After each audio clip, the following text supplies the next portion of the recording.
የሂሳብ መዝገብ መያዝ መልካም የንግድ አሰራር ስርዓት ውስጥ በጣም ጠቃሚና ከማንኛውም ግብር ከፋይ የሚጠበቅ ተግባር ነው። በአዋጅ ቁጥር 286 1994 አንቀጽ 48 ላይ በግልጽ እንደተደነገገው ሁሉም ግብር ከፋይ የሂሳብ መዝገብ ማዘጋጀት አለበት ይላል። ደረጃ ሀና ለ ግብር ከፋዮች የግድ የሂሳብ መዝገብ ማዘጋጀት አለባቸው። ነገር ግን ደረጃ ሀመርሃ ግብር ከፋዮች በፈቃደኝነት የሂሳብ መዝገብ እንዲያዘጋጁ ይመከራል። ነገር ግን ግዴታ የለባቸውም። አሁን ባለንበት ሁኔታ የገቢዎች መስሪያ ቤት ደረጃ ሀና ለ ግብር ከፋዮች የሂሳብ መዝገብ ካላዘጋጁ በስተቀር ግብር ለመክፈል ሲመጡ መስሪያ ቤቱ እንደማያስተናግዳቸው አስታውቋል። ስለዚህ አዋጁ ላይ የተቀመጠው ድንጋጌ ግዴታ የሚሆንበት ጊዜ ደርሷል ማለት ነው። ዛሬ በዚህ ቪዲዮ ላይ የሂሳብ መዝገብ ወይም ፋይናንሻል ስቴትመንት የምንለው እንዴት እንደሚዘጋጅ አሳያችኋለሁኝ። ውድ የቻናላችን ቤተሰቦች አብራችሁን ለቻናሉ አዲስ ሆናችሁ ቻናላችን ሰብስክራይብ በማድረግ እነዚህ አይነት ወሳኝ ትምህርቶችን አገኙ እንላለን። አሁን ቀጥታ ወደ ጉዳዮች። የሂሳብ መዝገብ አዘገጃጀቱን ከማየታችን በፊት ይሄን ለማዘጋጀት የሚረዱንን ሁለት ነጥቦች እናነሳለን። የመጀመሪያው የግብር ከፋዮችን ደረጃ እንመለከታለን። ከዛ በመቀጠል ደግሞ የግብር አወሳሰን ዘዴዎችን እንመለከታለን። እነዚህን ሁለቱን ነጥቦች ካነሳን በኋላ ቀጥታ የሂሳብ መዝገብ አዘጋጃጀቱን ወደ ማየቱ እንገባለን ማለት ነው። እነዚህን ሁለት ነጥቦች ቀድመን ማወቅ ስላለብን ኦኬ። የመጀመሪያው የግብር ከፋዮች ደረጃ ነው የምንመለከተው። እንደሚታወቀው በሀገራችን ህግ መሰረት የግብር ከፋዮች ደረጃ 3 ቦታ ተከፍሏል። በሚያገኙት ሽያጭ ማለትም በአመቱ በሚሸጡት ሽያጫቸው መሰረት መንግስት 3 ቦታ ከፍሏቸዋል። እነሱ ነው የምንመለከተው ማለት ነው። እንደሚታወቀው ማንኛውም ግብር ከፋይ በአመቱ ከሰራው ከንግድ ትርፉ ላይ ለመንግስት ግብር የመክፈል ግዴታ አለበት። እዚህ ላይ እንደ ፖይንት የምናነሳው ምንድነው? ከንግድ ትርፉ ላይ ነው ግብር የሚሰራው ከሽያጭ ላይ ሳይሆን በአመቱ ከሰራው ከንግድ ትርፉ ላይ ለመንግስት ግብር የመክፈል ግዴታ አለበት ግብር ከፋዩ ማለት ነው። የግብር ከፋዮችን ደረጃ ስንመለከት 3 ቦታ ነው የከፈላቸው። የመጀመሪያው ደረጃ ሀ ግብር ከፋይ እንላቸዋለን። እነዚህ ደረጃ ሀ ግብር ከፋይ የሚባሉት የአመቱ ሽያጫቸው ከ1 ሚሊዮን ብር በላይ የሆኑ እነዚህ ደረጃ ሀ ግብር ከፋይ እንላቸዋለን ማለት ነው። ልብ ማለት ያለብን አሁንም እዚህ ጋር የአመቱ ሽያጫቸው ማለት የንግድ ትርፉ ሳይሆን የአመቱ ሽያጫቸው ከ1 ሚሊዮን ብር በላይ ከሆነ እነዚህ ደረጃ ሀ ግብር ከፋይ እንላቸዋለን ማለት ነው። ሁለተኛው ደግሞ ደረጃ ለ ግብር ከፋይ ምንላቸው ናቸው። እነዚህ ደረጃ ለ ግብር ከፋዮች ደግሞ የአመቱ ሽያጫቸው ከ500 ሺህ ብር እስከ 1 ሚሊዮን ብር ከሆነ እነዚህን ደረጃ ለ ግብር ከፋይ እንላቸዋለን ማለት ነው። ሶስተኞቹ ደግሞ ደረጃ ሀመርሃ ግብር ከፋዮች እንላቸዋለን። እነዚህ ግብር ከፋዮች ደግሞ የአመቱ ሽያጫቸው ከ500 ሺህ ብር በታች ከሆነ እነዚህ ደረጃ ሀመርሃ ግብር ከፋይ እንላቸዋለን ማለት ነው። ስለዚህ ደረጃ ሀና ለ ግብር ከፋዮች የሂሳብ መዝገብ እንዲያዘጋጁ ይገደዳሉ። እንግዲህ በአዋጁ ላይ ቀድሞ በወጣው አዋጅ መሰረት ተቀምጧል። ኦልሬዲ ህጉ ግን ሲተገበር አልነበረም። ያው ግዴታ ቢሆንም ማለት ነው በቅጣት ነበረ ሲስተናገዱ የነበሩት። አሁን ደግሞ ስፔሻሊ አሁን የአዲስ አበባ ከተማ አስተዳደር ገቢዎች ቢሮ ያወጣው መግለጫ እንደሚያመለክተው ደረጃ ሀና ለግብር ከፋዮች ከሚቀጥለው አመት ጀምሮ ለግብር ሲመጡ የሂሳብ መዝገብ ካላዘጋጁና ካልያዙ እንደማይስተናገዱ ገልጾ ነበረ። ስለዚህ ደረጃ ሀና ለግብር ከፋዮች የሂሳብ መዝገብ እንዲያዘጋጁ ይገደዳሉ ማለት ነው። ደረጃ ሀመርሃ ግን በፈቃደኝነት የሂሳብ መዝገብ ማዘጋጀትና ማቅረብ ይችላሉ። ነገር ግን እንደ ደረጃ ሀና ለ አይገደዱም ማለት ነው።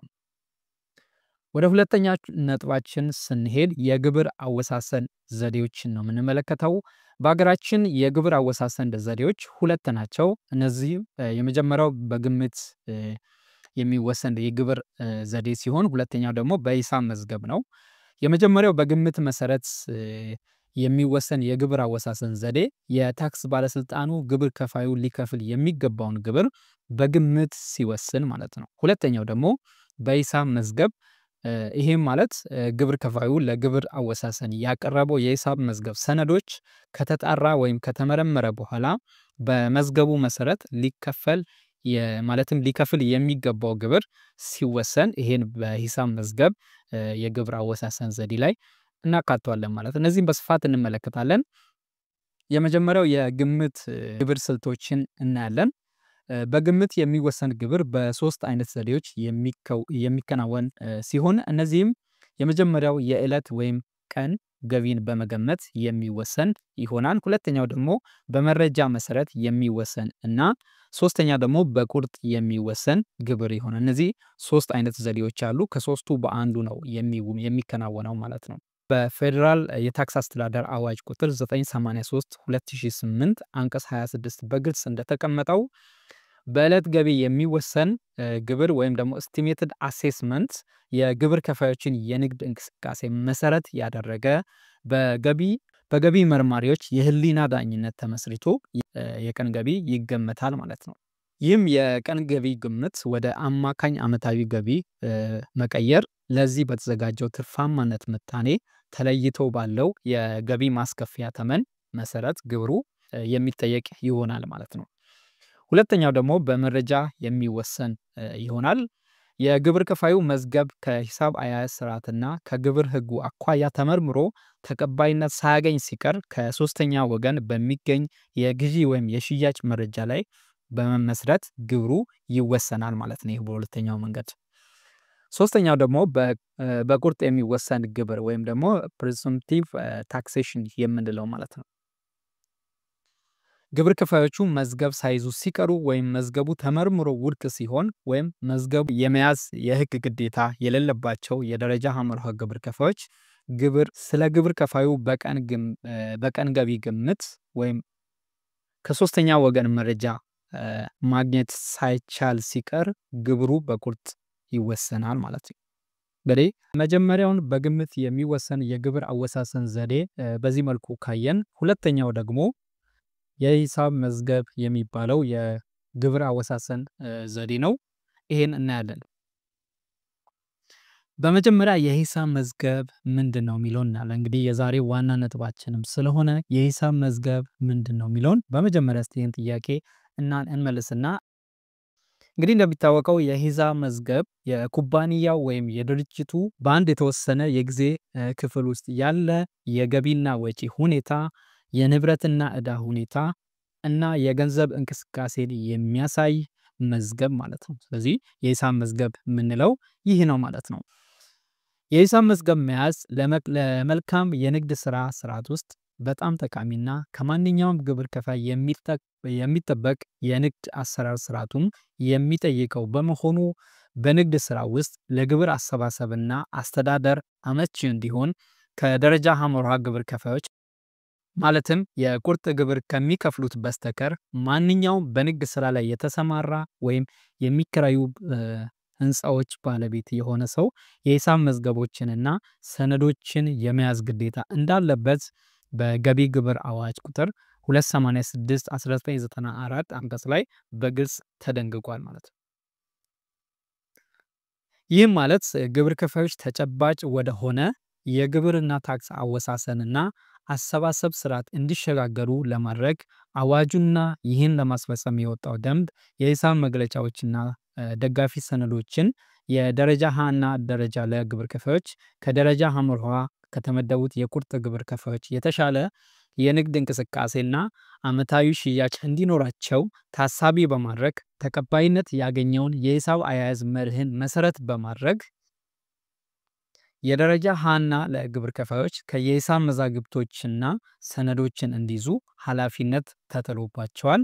የደረጃ ሀመርሃ ግብር ከፋዮችም ቢሆኑ ምንም እንኳን መዝገብ የመያዝ ግዴታ ባይጣልባቸውም ለግብርና ታክስ አወሳሰን የገቢያቸውን ልክ ለማወቅና ትርፍና ኪሳራቸውን ለመገንዘብ ያስችላቸው ዘንድ የሂሳብ መዝገብ ቢይዙ ተቀባይነት ያለው አሰራር ነው።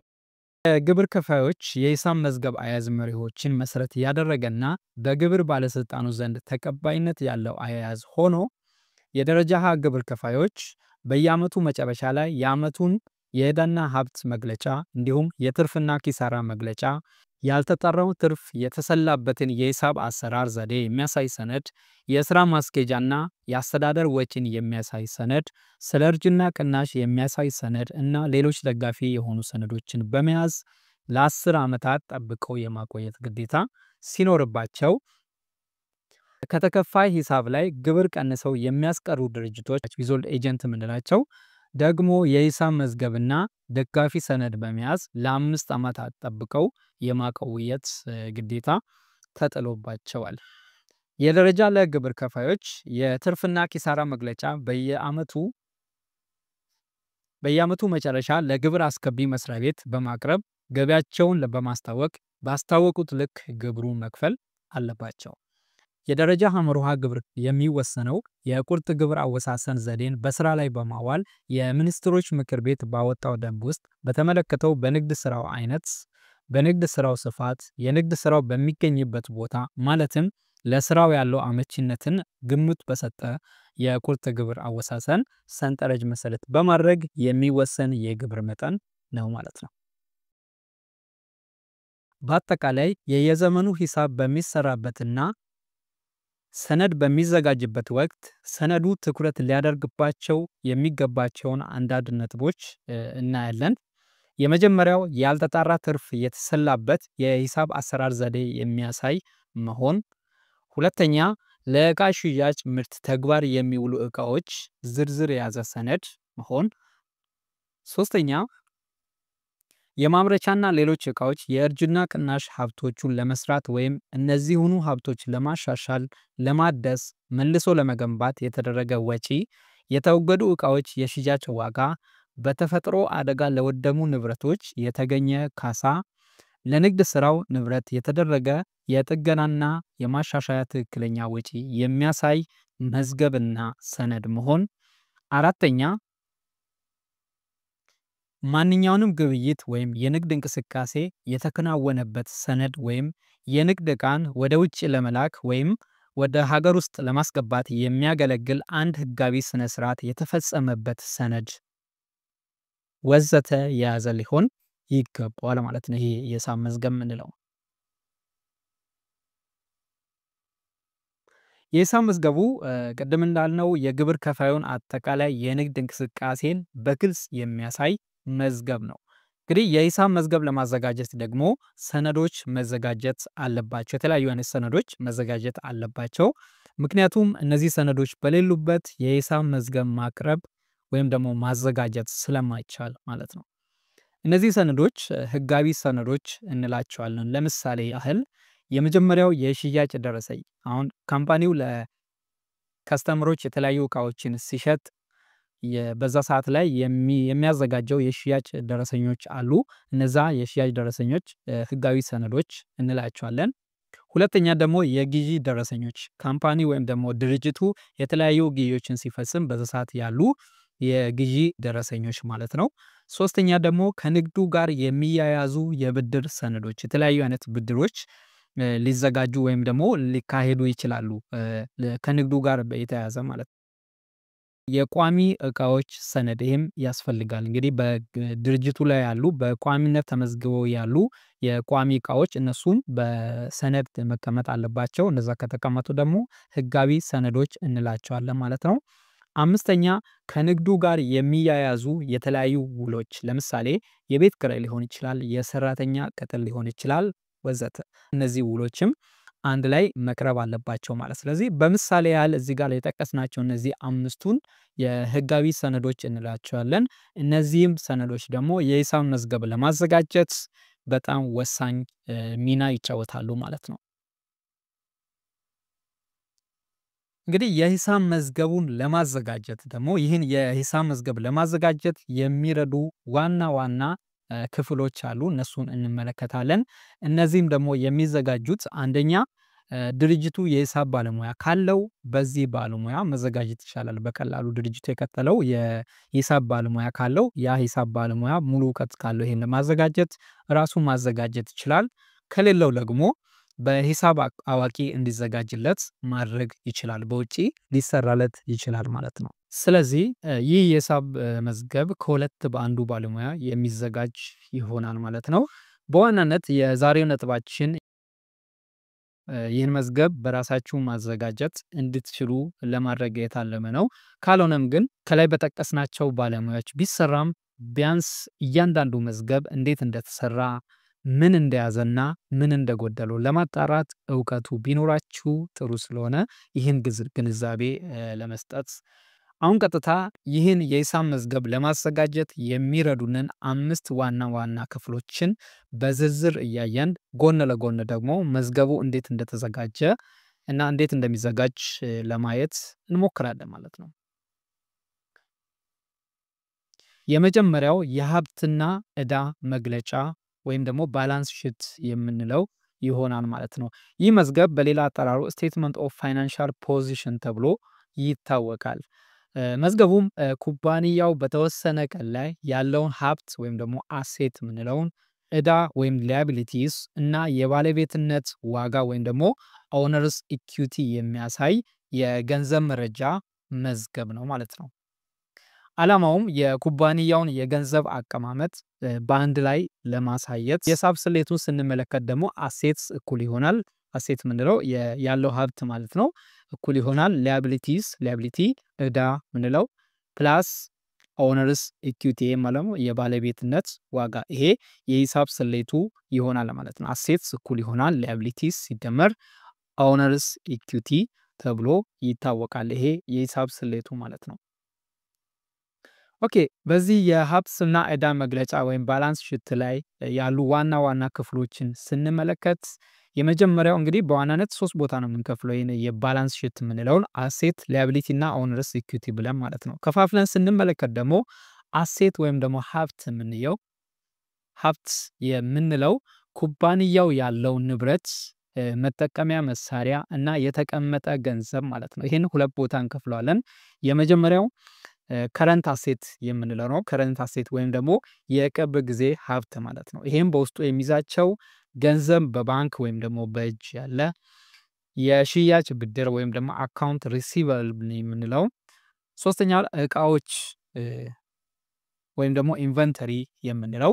አራተኛ ደግሞ የቅድመ ክፍያዎች ካሉ ወይም ደግሞ ፕሪፔድ ኤክስፔንስ የምንላቸው። እነዚህ ከረንት አሴት ደግሞ የቅርብ ጊዜ ሀብት እንላቸዋለን ማለት ነው። ሁለተኛው ደግሞ ነን ከረንት አሴት ምንለው አለ የረጅም ጊዜ ሀብት ምንለው። ይሄ ማለት መሬት ሊሆን ይችላል፣ ህንፃ ሊሆን ይችላል፣ መኪና ወይም ደግሞ መሳሪያ ሊሆን ይችላል፣ እንዲሁም ደግሞ ጉድዊል የምንለው እነዚህ ነን ከረንት አሴት እንላቸዋለን ማለት ነው። ሶ አሴትን በዚህ 2 ቦታ ከፍለን እንመለከታለን ማለት ነው። ሁለተኛው ደግሞ ሊያቢሊቲስ ምንለው ነው። ይሄ ዕዳዎች ማለት ነው። ይሄ ማለት ኩባንያው ለሌሎች የሚከፍላቸው ገንዘብ ወይም ደግሞ ዕዳ ማለት ነው። ይሄንም 2 ቦታ ከፍለን ለማየት እንሞክራለን። የመጀመሪያው ከረንት ሊያቢሊቲስ ወይም ደግሞ የቅርብ ጊዜ ዕዳ ምንለው ነው። ይሄ በዚህ ውስጥ የሚካተቱት አካውንቶች ደግሞ የሽያጭ ዕዳ ሊሆን ይችላል። ይሄ አካውንትስ ፔብል ምንለው፣ የአባልነት ክፍያዎች ለምሳሌ አኪውድ ኤክስፔንስ ምንላቸው፣ እንዲሁም ደግሞ ሾርት ተርም ሎንስ ምንላቸው እነዚህ ከረንት ሊያቢሊቲዎች ናቸው፣ የቅርብ ጊዜ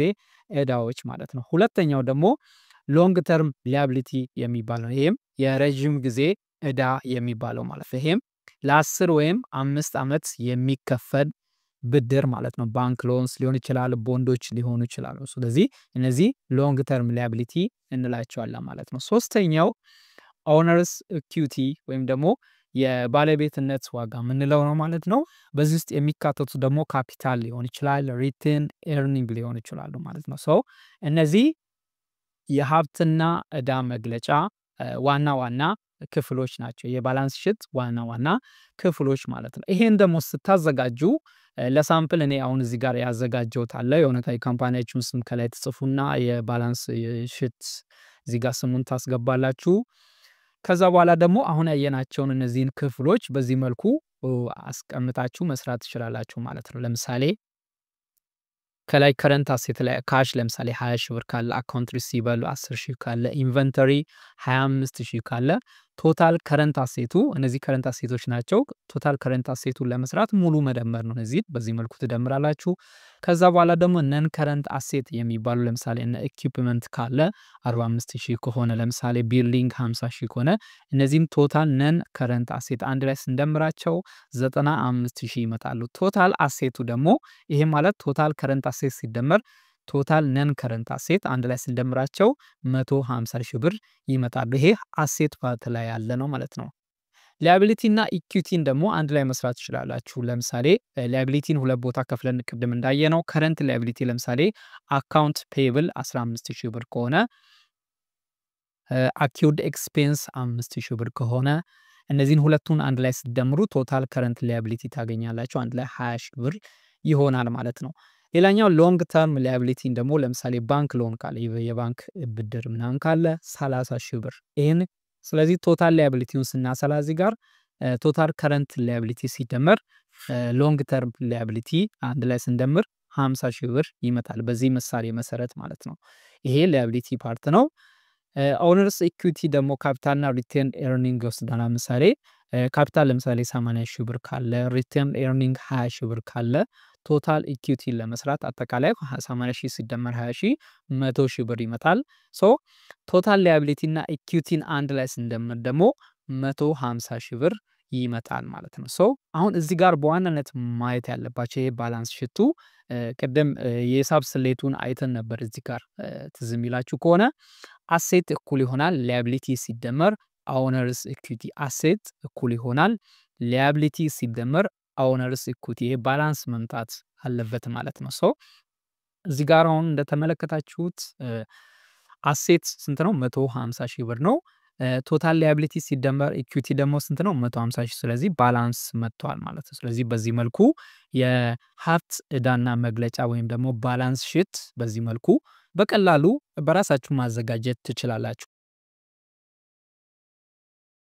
የሂሳብ መዝገብ ለማዘጋጀት የሚረዳን ሁለተኛው መዝገብ የገንዘብ ፍሰት ወይንም የገቢና ወጪ እንቅስቃሴ መግለጫ ይባላል። ይህም ካሽ ፍሎ ስቴትመንት የሚባለው ማለት ነው።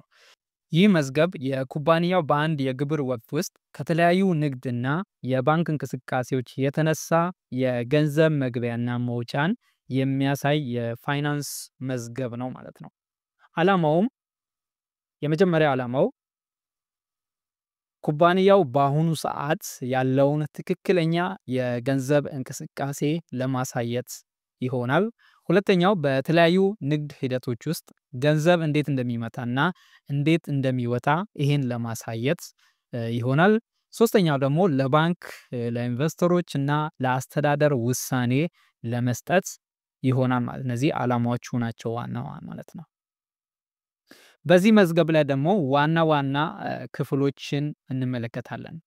ዋና ዋና ክፍል ሜን ሴክሽንስ ምንላቸውን የመጀመሪያው የንግድ እንቅስቃሴ ወይም ደግሞ ኦፕሬቲንግ አክቲቪቲስ ምንለው ነው። ይሄም በዚህ ውስጥ ደግሞ የሚታወቁት የተለመዱ የዕለታዊ ንግድ እንቅስቃሴዎች ሊሆኑ ይችላሉ፣ የዕቃ ሽያጮች ሊሆኑ ይችላሉ፣ የሰራተኛ ደሞዝ ሊሆን ይችላል። እነዚህ ኦፕሬቲንግ አክቲቪቲስ እንላቸዋለን። ሁለተኛው ደግሞ ኢንቨስቲንግ አክቲቪቲስ ምንላቸው ናቸው። እነዚህም ለምሳሌ መሬት፣ መሳሪያ፣ መኪና መግዛትና መሸጥ ሊሆን ይችላል። የንብረት ዋጋ መለወጥ ሊሆን ይችላል። እነዚህን ኢንቨስቲንግ አክቲቪቲስ እንላቸዋለን። ሌላኛው ደግሞ ፋይናንሲንግ አክቲቪቲስ ምንለው አለ። ይህ ማለት ከባለቤት ወይም ደግሞ ከባንክ ገንዘብ መቀበል ሊሆን ይችላል፣ ብድር መክፈል ሊሆን ይችላል፣ እቃ መሸጥ ወይም ደግሞ መግዛት፣ እንዲሁም ሼርድ ኢሹስ ወይም ደግሞ ሪፐርቼዝድ ምንለው ማለት እነዚህን ፋይናንሻል አክቲቪቲስ ምንላቸው ማለት እነዚህ በዋናነት የሚጠቀሱ የገንዘብ ፍሰት ወይም ደግሞ የገንዘብና ወጪ እንቅስቃሴ መግለጫ ወይም ደግሞ ካሽ ፍሎ ስቴትመንት ዋና ዋና ክፍሎች ናቸው ማለት። ከዚህ ውጪ ሊኖሩም ይችላሉ። በዋናነት ግን የሚጠቀሱትና የማይቀሩት እነዚህ ክፍሎች ናቸው ማለት ነው። ይሄን መዝገብ ደግሞ ስታዘጋጁ ሳምፕል እዚህ ጋር ያዘጋጀሁት አለ በቅድሙ መሰረት። ይሄን ሳምፕል አይታችሁ በዚህ ሳምፕል መሰረት መጠቀም ትችላላችሁ። በዚህ ጋር እኔ እየሰራው ያለሁት እጅግ በጣም ሳምፕል ነው ወስጄ የሰራው ያለሁት ጊዜም ለመጠቀም እንዲሁም ደግሞ እጅግ በጣም ቀላል በሆነ መንገድ ቤዚክ ወይም ደግሞ የማይቀሩ ክፍሎችን በመያዝ ነው ማለት ነው። ሶ በዚህ መልኩ ማዘጋጀት ትችላላችሁ ማለት ነው። ለምሳሌ የንግድ እንቅስቃሴውን እዚህ ጋር ማስቀመጥ፣ ኦፕሬቲንግ አክቲቪቲ የምንላቸው ለምሳሌ ነን ፕሮፊት ላይ 50 ሺህ ብር ካል፣ ዲፕሬሽን 10 ሺህ ብር፣ ሪሲቨብል ኔጌቲቭ 5 ሺህ ገና የሚሰበሰብ ብር ስለሆነ ማለት ነው። ፔየብል 3 ሺህ ብር እንደዚህ ከሆነ ኔት ካሽ ፍሮም ከኦፕሬቲንግ አክቲቪቲ የሚመጣ ኔት ካሹ 58 ሺህ ብር ይሆናል። ይሄ ሙሉ ደምረን እቺን 5 ሺህ ስንቀንስ 50 ሺህ ብር እናገኛለን ማለት ነው። ይሄ የኦፕሬቲንግ አክቲቪቲስ አጠቃላይ ኔት ካሹ ማለት ነው። በዚህ መልኩ ማስቀመጥ ትችላላችሁ ማለት ነው።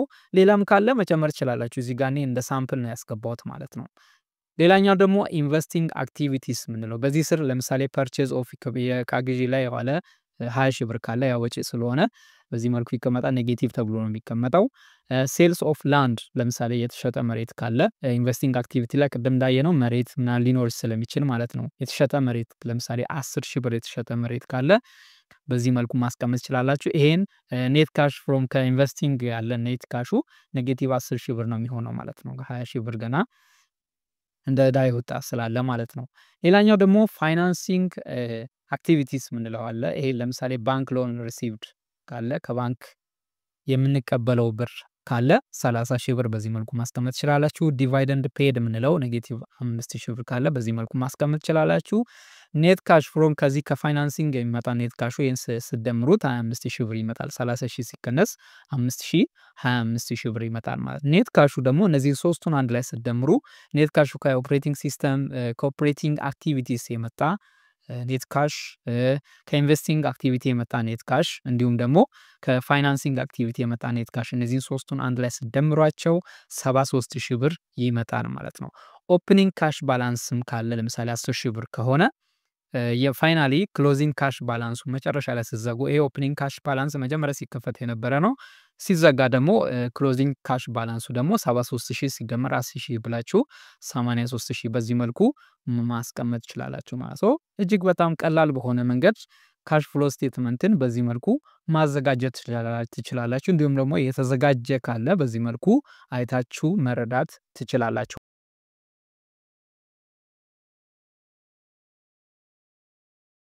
ሶስተኛው መዝገብ የትርፍና ኪሳራ መግለጫ ወይም ደግሞ ፕሮፊት ኤንድ ሎስ ስቴትመንት የሚባለው ነው።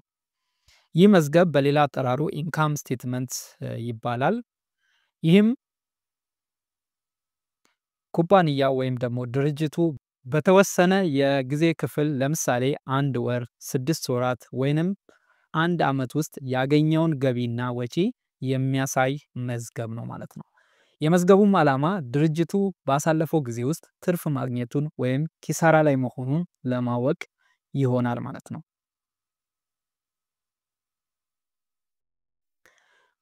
በዚህ መዝገብ ላይ የሚገኙትን ዋና ዋና ክፍሎችን ስንመለከት የመጀመሪያው ገቢ ወይም ደግሞ ሪቨኒው ኦር ሴልስ የምንለው ሊኖር ይችላል። ከእቃ ወይም ከአገልግሎት የተገኘ ገቢ ማለት ነው። ሁለተኛ የሽያጭ ወጪዎች ወይም ደግሞ ኮስት ኦፍ ጉድስ ሶልድ ምንላቸው ማለት ነው። የሽያጭ ወጪዎች ሊኖሩ ይችላሉ። ይሄ ማለት እቃውን ለማምረት ወይም ለሽያጭ እንዲዘጋጅ የወጣ ወጪ ሊኖር ይችላል።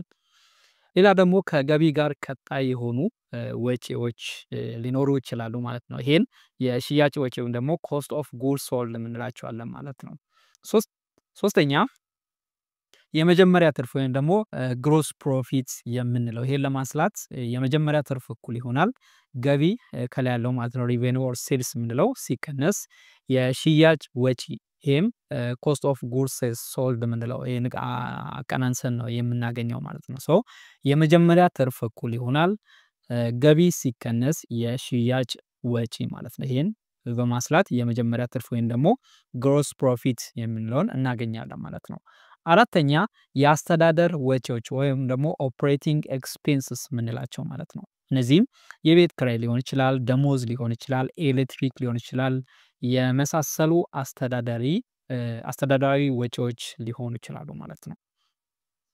አምስተኛ የአጠቃላይ ትርፍ ወይም ደግሞ ኪሳራ ወይም ኔት ፕሮፊት ኦር ሎስ የምንለው ማለት ነው። ኔት ፕሮፊቱን ስናሰላ አጠቃላይ የትርፍ የመጀመሪያ ትርፍ ሲቀነስ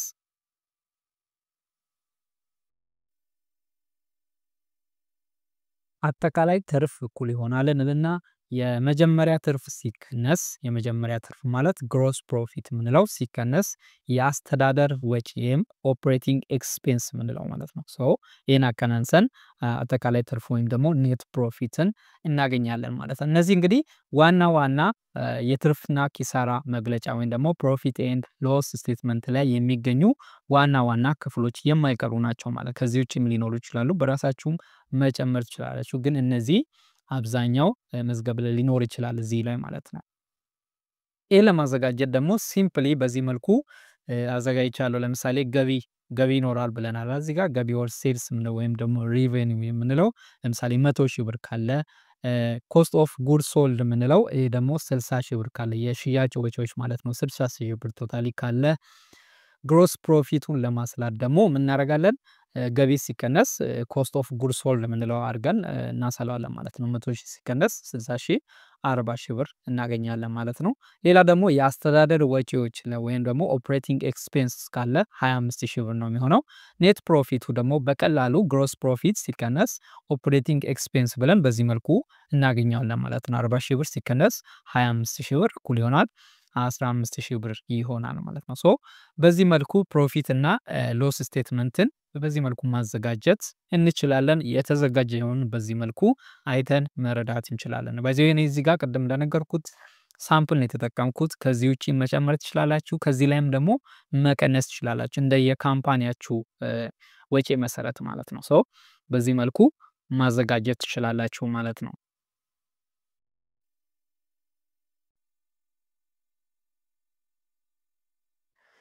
አራተኛው መዝገብ አምራች ድርጅት ከሆነ የምርት ሂደት መግለጫ መዝገብ ያስፈልገዋል። ይሄም ወይ ደግሞ ፕሮዳክሽን ስቴትመንት የምንለው ማለት ነው። የምርት ሂደት መግለጫ ወይም ደግሞ ፕሮዳክሽን ስቴትመንት በሌላ አጠራሩ ኮስት ኦፍ ፕሮዳክሽን ስቴትመንት ተብሎ ይታወቃል። ይህ መዝገብ በአንድ የምርት ዘመን ውስጥ የተመረተውን ምርት ለማምረት የወጣ ወጪና ሂደቱን የሚመለከቱ መረጃዎች የሚቀርቡበት መዝገብ ነው ማለት ነው። ዓላማውን ስንመለከት የተመረተ ምርት ለማምረት ምን ያህል ወጪ እንደወጣ ለማወቅ ይረዳናል። ሌላኛው ደግሞ የምርት ሂደቱን ለመቆጣጠር ይረዳናል ማለት ነው። ሶ እነዚህ ሁለቱ ዋና ዋና ዓላማዎች ይሆናሉ ማለት ነው።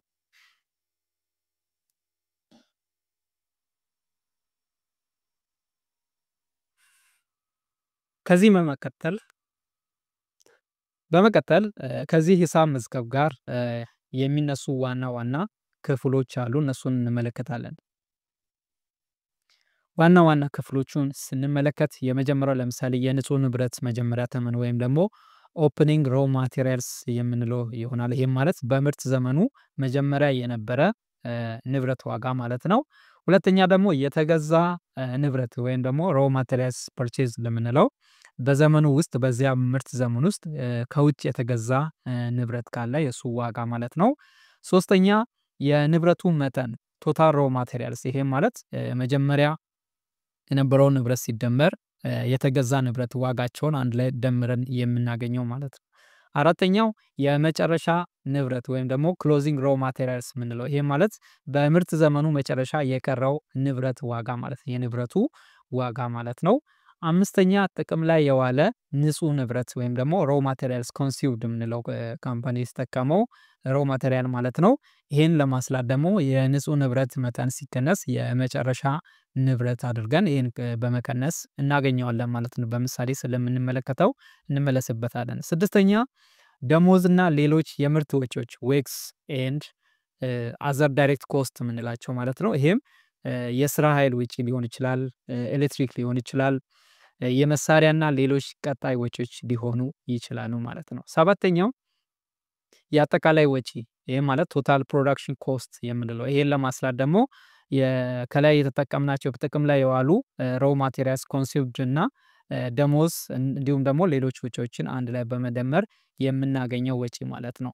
ስምንተኛ በመጀመሪያ የተጠናቀቀ ምርት ወይም ደግሞ ኦፕኒንግ ወርክ ኢን ፕሮግሬስ የምንለው ማለት ነው። ይሄ ማለት በወረቀት ላይ ያለ ያልተጠናቀቀ ምርት ዋጋ ማለት ነው። ዋጋውን ነው የምናስቀምጠው ይሄንን ማለት ነው። ዘጠነኛ በመጨረሻ የተጠናቀቀ ምርት ያኛው ያልተጠናቀቀው ነው። ይሄ ደግሞ የተጠናቀቀ ምርት ወይም ደግሞ ክሎዚንግ ወርክ ኢን ፕሮግሬስ የምንለው ማለት ነው። ይሄንም ማለት በመጨረሻ ያልተጠናቀቀ ምርት ማለት ነው።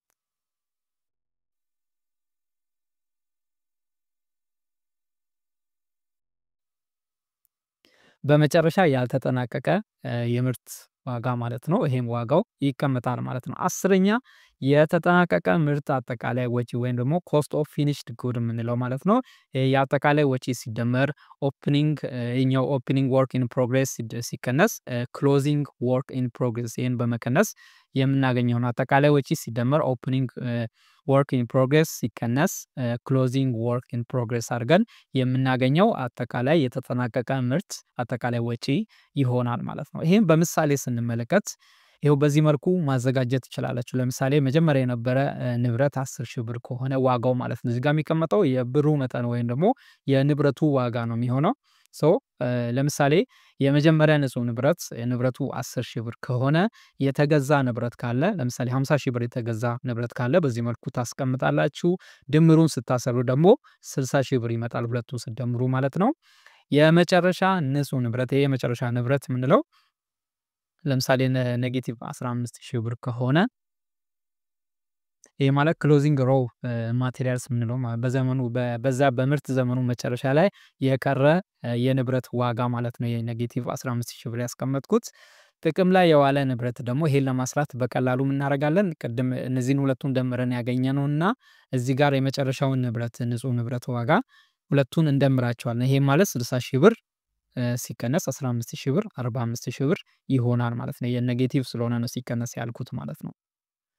ሌላ ለምሳሌ ደሞዝ፣ ኤሌክትሪክ፣ ሌሎች ወጪዎች ካሉ ለምሳሌ 20,000 ብር ከሆኑ በዚህ መልኩ ማስቀመጥ ትችላላችሁ። ከላይኛው ጋር አንድ ላይ ስትደምሩ አጠቃላይ የምርት ወጪ ታገኛላችሁ። 45,000 ሲደመር 20,000 ብር 65,000 ብር ይሆናል ማለት ነው። ሌላኛው ደግሞ ኦፕኒንግ ወርክ ኢን ፕሮግረስ ደግሞ 5,000 ብር ካለ ክሎዚንግ ወርክ ኢን ፕሮግረስ ደግሞ በኔጌቲቭ ነው የሚቀመጠው። ኔጌቲቭ 7,000 ብር ከሆነ ይሄን አንድ ላይ አስልታችሁ ቀንሳችሁ ያው 2,000 ብር ነው የሚቀረው ከዚህ ኔጌቲቭ 2,000 ከዚህ ላይ ስቀንሱ 63,000 ብር ይሄ የተጠናቀቀ ምርት አጠቃላይ ወጪ ይሆናል ማለት ነው። ሲምፕል በሆነ መንገድ በዚህ መልኩ ማዘጋጀት ትችላላችሁ። ከዚህ ውጪ ያሉ ነገሮች ካሉ በራሳችሁ መጨመር ትችላላችሁ። ይሄ ለሳምፕል የቀረበ ምሳሌ ነው። አምስተኛው መዝገብ የምርት ወጪ መግለጫ ወይም ደግሞ ማኑፋክቸርድ ጉድስ ስቴትመንት ይባላል። የምርት ወጪ መግለጫ ወይም ደግሞ ማኑፋክቸርድ ጉድስ ስቴትመንት በሌላ አጠራሩ ስቴትመንት ኦፍ ኮስት ኦፍ ጉድስ ማኑፋክቸርድ ተብሎ ይታወቃል።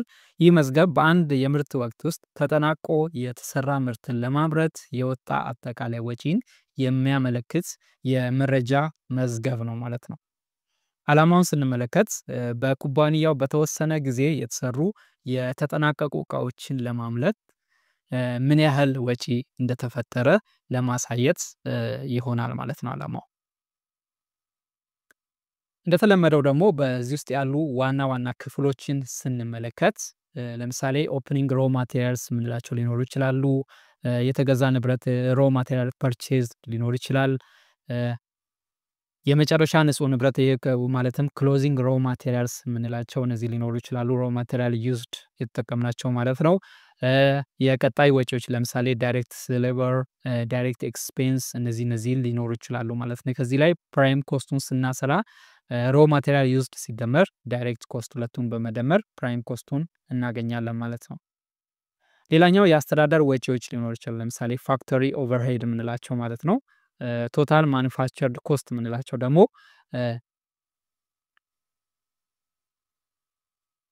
ሌላ ደግሞ ኦፕኒንግ ወርክ ኢን ፕሮግረስ ሊኖር ይችላል። ሌላ ደግሞ ክሎዚንግ ወርክ ኢን ፕሮግረስ ሊኖር ይችላል። ከዚህ ላይ ደግሞ መጨረሻ ላይ ፋይናሊ ኮስት ኦፍ ጉድስ ማኑፋክቸርድ ይሄን እናገኘዋለን ማለት ነው። ይህንም በምሳሌ ስንመለከተው በዚህ መልኩ ቀለል ባለ መልኩ ማዘጋጀት ትችላላችሁ። ለምሳሌ ኦፕኒንግ ሮው ማቴሪያልስ 20,000 ብር ካለ ሮው ማቴሪያል ፐርቼዝ የተገዛው 80,000 ብር ካለ ቶታል ሮው ማቴሪያልስ አቬለብል አንድ ላይ ስደምሩት ይሄ አጠቃላይ ያለውን 100,000 ብር ይመጣል ማለት ነው። ሌላ ደግሞ ክሎዚንግ ሮው ማቴሪያልስ ይሄ ያው በኔጌቲቭ ነው የሚቀመጠው ማለት ነው። መጨረሻ ላይ ሲዘጋ የነበረ ስለሆነ ኔጌቲቭ 30,000 ብር ከሆነ ሮው ማቴሪያል ዩዝድ የተጠቀመው ሮው ማቴሪያል ዩዝድ እሱን ለማግኘት ደግሞ የምናደርጋለን 100,000 ብር ሲቀነስ ይሄን ቀንሰን 70,000 ብር እናገኘዋለን ማለት ነው። መቀነስ ስላችሁ እዚህ ጋር ኔጌቲቭ ስላለ ነው ሪዛልቱ ማለት ነው። መደመር ነው ኖርማሊ ማለት ነው። ሌላ ደግሞ ዳይሬክት ሌበር ለምሳሌ ቀጣይ ወጪዎች የሚባሉት ዳይሬክት ሌበር 25,000 ብር ካለ 25,000 ብር ካለ ፕራይም ኮስቱን ለማግኘት እነዚህ ሁለቱም መደመር ነው። 70,000 ሲደመር 25,000 95,000 ብር ይመጣል ማለት ነው። ሌላ ደግሞ ፋክተሪ ኦቨርሄድ የምንለው የአስተዳደር ወጪዎች ከምንላቸው ውስጥ ካሉት ውስጥ ማለት ነው 15,000 ብር ካለ ይሄንም ፋይናሊ ቶታል ማኑፋክቸሪንግ ኮስት ለማግኘት ሁለቱን መደመር ነው። 95,000 ሲደመር 15,000 ይሄ ማለት ፕራይም ኮስት ሲደመር ፋክተሪ ኦቨርሄድ አድርጋችሁ ታገኛላችሁ። ሌላ ደግሞ ኦፕኒንግ ወርክ ኢን ፕሮግረስ ይሄ 10,000 ብር ካለ፣ ክሎዚንግ ወርክ ኢን ፕሮግረስ ደግሞ ኔጌቲቭ 20,000 ብር ከሆነ ኮስት ኦፍ ጉድስ ማኑፋክቸርድ ለማግኘት ደግሞ ምን ታደርጋላችሁ? ከላይ ያገኘነው የቶታል ማኑፋክቸርድ ኮስቱን ከነዚህ ጋር አንድ ላይ ትደምራላችሁ። ይህም ማለት 110,000 ብር ሲደመር 10,000 ብር ሲደመር በቅንፍ ስታደርጉና ኔጌቲቭ 20,000 ብር አንድ ላይ ስንት ይመጣል? 100,000 ብር ይመጣል ማለት ነው። ሶ በዚህ መልኩ ኮስት ኦፍ ጉድስ ማኑፋክቸርድ ወይም ደግሞ ማኑፋክቸርድ ጉድስ ስቴትመንት ማዘጋጀት ትችላላችሁ። እንዲሁም ደግሞ የተዘጋጀ ካለም ደግሞ ይህን አይታችሁ በዚህ መልኩ መረዳት ትችላላችሁ ማለት ነው። ሶ በዚህ መልኩ እጅግ በጣም ቀላል በሆነ መልኩ ማዘጋጀት ትችላላችሁ። እንዲሁም ደግሞ የተዘጋጀውንም እንዲሁም መረዳት ትችላላችሁ ማለት ነው። ይህን ይመስላል። አምስቱን የመዝገብ አይነቶችን አይተናል። እንዴት እንደሚዘጋጁም አይተናል። ጥያቄ የሆነባችሁ ካለ ኮሜንት ላይ መጻፍ ትችላላችሁ። ለዛሬ ያለን ይሄን ይመስላል። ለቻናላችን አዲስ የሆናችሁ ፕሊስ እንደዚህ አይነት ወሳኝ ትምህርቶችን በየጊዜው እየሰራን ስለሆነ ቤተሰብ ይሁኑ። ይህም ሰብስክራይብ በማድረግ ማለት ነው። ሰብስክራይብ እና ላይክ እንዳይረሳ። እንዲሁም ደግሞ ይሄ ትምህርት ለሌሎች ሊጠቅም ስለሚችል ሼር በማድረግ ተባበሩን። መልካም ቆይታ